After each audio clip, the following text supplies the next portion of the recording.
Deməli, sürücülərin bir qismi sürəti nişanlara görə yalnız seçirlər.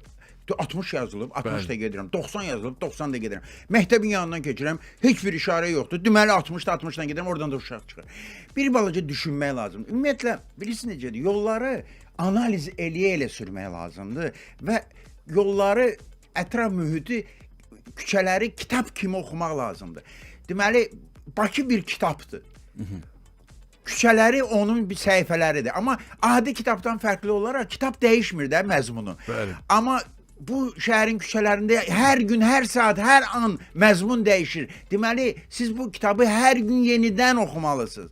Fikirləşməməlisiniz ki, 50 dəfə bu yoldan keçmişəm, burada nə xata var ki? Keçən dəfə keçmişdən heç kim qaçmamışdı, indi ağacın dalından adam çıxdı. Keçən dəfə keçəndə heç nə yoxdur. Yəni, hər dəfə, elə birinci dəfə getdiyin kimi yollar getmək lazımdır.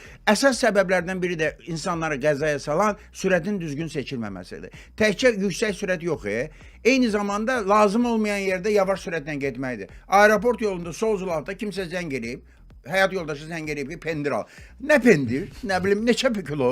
Neçə saatda 30-a düşdü mü sürət? Bəli. Sol zolaqda, daldan saatda 90-dan gələnlər var. Nə gizlədə hərdən 120 ilə də gələnlər var.